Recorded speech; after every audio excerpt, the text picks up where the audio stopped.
সকালের ঢাকা তখনও পুরোপুরি জেগে ওঠেনি। বিজয় সরণির বরাবর বাতাসে দোল খাওয়া লাল সবুজ পতাকাগুলো যেন অদ্ভুত এক ছন্দে নাচছে। দূরে কোথাও গাড়ির হর্ন, কোথাও আবার মসজিদের মাইকে ধীর আজানের সুর। কিন্তু রাজধানীর ওপর দিয়ে ভেসে বেড়ানো বাতাসে আজ যেন কোনো অদৃশ্য উত্তেজনা, যেন কোনো অজানা ঝড় ধীরে ধীরে এসে নামছে।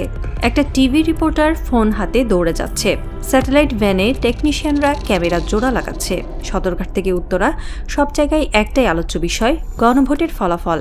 রাতে জানা গেছে জনগণ হ্যাঁ বলেছে, সংস্কার প্রস্তাব পাশ হয়েছে এবং এর মাধ্যমে বাংলাদেশের রাজনৈতিক ইতিহাসে খুলে গেছে এক নতুন নাম। একজন বুড়ো রিকশাচালক ফিসফিস করে বলল, এই হ্যাঁ সব বদলে দেবে। এবার আর কেউ ভারতের ছায়ায় রাজনীতি করতে পারবে না। তার চোখে ছিল আশার আলো, কিন্তু মুখে গভীর সতর্কতা। কারণ সে জানে বাংলাদেশে যে বড় পরিবর্তন শুরু হয় তার সঙ্গে ভারত কখনোই খুশি থাকে না। বাতাসে উঠতে থাকা পতাকার মতোই অনিশ্চিত হয়ে আছে দেশের ভবিষ্যৎ। বিএনপি সরকার গঠনের দোরগোড়ায় দাঁড়িয়ে আছে ঠিকই, কিন্তু তাদের সামনে ঝুলছে অদৃশ্য শিকল। একদিক থেকে সংস্কারের নিয়ম, আরেক দিক থেকে ভারতের আগ্রাসী রাজনৈতিক হিসাব। রাজনীতি যেন এখন দাবার বোর্ড, আর বাংলাদেশ সেই বোর্ডের রাজার মতো, যাকে একদিকে ধরে রাখতে হচ্ছে জনগণের আশা, অন্যদিকে প্রতিরোধ করতে হচ্ছে এক পুরনো উপনিবেশকামী প্রতিবেশী শক্তিকে। এই ভোর খুব শান্ত নয়, এই ভোর হচ্ছে ঝড়ের আগমনী। সংস্কার প্রস্তাব পাশ মানে শুধু রাজনৈতিক রুটিন নয়, এটি ক্ষমতার একেবারে নতুন ব্যাকরণ। আগের মতো প্রধানমন্ত্রীর হাতেই সব ক্ষমতা থাকবে না, রাষ্ট্রপতিও আর কাগজে সিলমোহর নন। নিয়োগ, নিয়ন্ত্রণ, পর্যবেক্ষণ সব জায়গায় এখন ভাগাভাগি ক্ষমতা।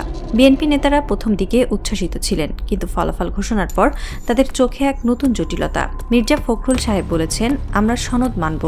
সালাউদ্দিন আহমেদ বলেছেন, এই চুক্তি জনগণের সঙ্গে করা, মানতেই হবে। কিন্তু মাঠ পর্যায়ে রাজনীতিবিদরা বুঝছেন ভিন্ন সংকেত। হ্যাঁ জয় মানে সরকার গঠন, কিন্তু হ্যাঁ জয় মানে নতুন শৃঙ্খলেও আটকে যাওয়া। আগের মতো একক সিদ্ধান্তে সব করা সম্ভব নয়। মন্ত্রী নিয়োগ দিতে হলে কমিটির অনুমোদন, চেয়ারম্যান নিয়োগ দিতে হলে রাষ্ট্রপতির অনুমোদন, আইন পাশ করতে হলে দুই কক্ষের দীর্ঘ প্রক্রিয়া। এই বাস্তবতা বিএনপির জন্য মুক্তিও, আবার ফাঁদও। জনগণ যে পরিবর্তন চেয়েছে তা বাস্তবায়ন করতে গেলে তাদের সবচেয়ে বড় বাধা হবে ভারত। কারণ ভারত চায় না বাংলাদেশে শক্তিশালী সাংবিধানিক প্রতিষ্ঠান তৈরি হোক।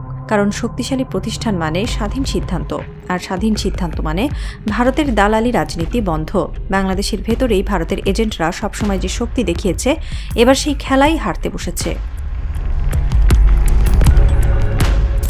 গণভোটের ফলাফল ভারত পছন্দ করেনি, কারণ ভারত জানে সংস্কারের সনদ পাশ হলেই বাংলাদেশ আর দিল্লির নির্দেশে চলবে না। ভারতের পররাষ্ট্র দপ্তরের ভেতরে নাকি সেই রাতে আলো জ্বলেছিল ভোর পর্যন্ত। এক উচ্চপদস্থ কূটনীতিক মন্তব্য করেছেন, বাংলাদেশের গণভোট দক্ষিণ এশিয়ার ক্ষমতার সমীকরণ বদলে দেবে। ভারতের দীর্ঘদিনের দুই প্রধান হাতিয়ার ছিল দলীয় নিয়ন্ত্রণ ও দুর্বল প্রতিষ্ঠান।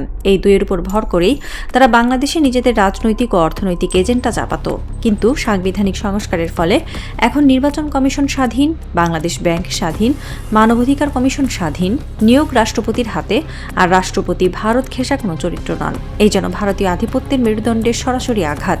বিএনপি বুঝে গেছে, যদি তারা আবার ভারতের দালালির পথে হাঁটে, জুলাই সনদই তাদের কবর খুঁড়ে দেবে। কারণ নতুন জনসমাজ, জেএনজি প্রজন্ম কাউকে ক্ষমতায় থাকতে দেবে না যদি তারা ভারতকে দাদা বানাতে চায়। এটাই আজকের বাংলাদেশ, এটাই ভারতের দুঃস্বপ্ন।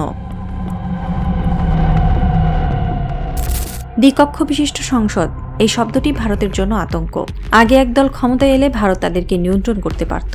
একটি ফোন কল, একটি গোপন সফর, দিল্লির কয়েকটি কূটনৈতিক ইশারা, সবকিছু বদলে দিত ঢাকা। কিন্তু এখন নিচু কক্ষ ক্ষমতা এক দলে, কিন্তু উপর কক্ষে আনুপাতিক প্রতিনিধিত্বের ছোট দল, মধ্যম দল, সিভিল সোসাইটি সবাই থাকবে। আইন পাশ করতে হলে দুই কক্ষের সমর্থন লাগবে। ভারত আর এক ফোনে বাংলাদেশকে চাপে ফেলতে পারবে না, কারণ এখন প্রতিটি হ্যাঁ বা না হবে দেশের ভেতরের সিদ্ধান্ত। রাষ্ট্রপতি যেহেতু ক্ষমতাবান, ভারত তাকে নিয়ন্ত্রণ করারও সুযোগ পাচ্ছে না। বাংলাদেশ সার্বভৌম হওয়ার পথে প্রথম বড় জয় এটাই। গণভোটে হ্যাঁ জেতা বিএনপির জন্য দুই ধরনের বাস্তবতা এনেছে। এক, তারা দেশ চালানোর লাইসেন্স পেয়েছে। দুই, তারা সীমাহীন নজরদারির আওতায় পড়েছে। একটি ভুল সিদ্ধান্ত আগামী নির্বাচনে তাদের শেষ করে দিতে পারে। একটি ভারত ঘেঁষার সিদ্ধান্ত জেএনজি প্রজন্মের চোখে বিশ্বাসঘাতকতা হিসেবে দেখা হবে। একটি দুর্বৃত্ত নিয়োগ পুরো সরকারকে ফেলতে পারে সাংবিধানিক সংকটে।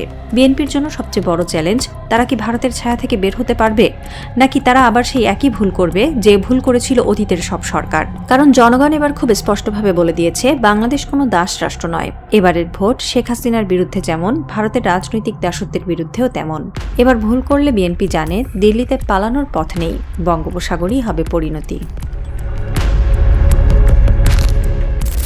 সংবিধান সংস্কার পরিষদকে 180 কার্যদিবসের মধ্যে সব সংস্কার বাস্তবায়ন করতে হবে। এই সময়সীমা বাংলাদেশের ইতিহাসে সবচেয়ে কঠিন রাজনৈতিক পরীক্ষা। বিএনপির কাছে একটি বিস্ফোরক শর্ত।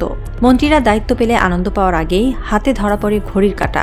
একদিন দেরি মানে রাজনৈতিক অনিশ্চয়তা, এক সপ্তাহ দেরি মানে বিরোধীদের রাস্তায় নেমে আসা, এক মাস দেরি মানে ভারত আবার খেলা শুরু করবে।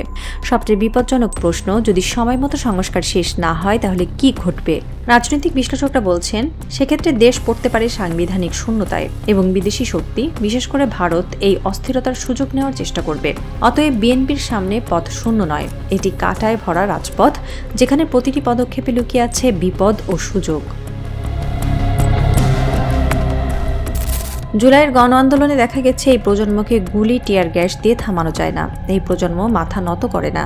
এই প্রজন্ম টিকে থাকে, বেড়ে উঠে, আবার উঠে দাঁড়ায়। ভারতীয় দালালদের কাছে এই প্রজন্ম ভয়ঙ্কর, কারণ তারা জানে এই প্রজন্মকে কিনে ফেলতে পারে না, ভয় দেখাতে পারে না, বিভক্ত করতে পারে না। তারা গান গিয়ে সামনে এগিয়েছে।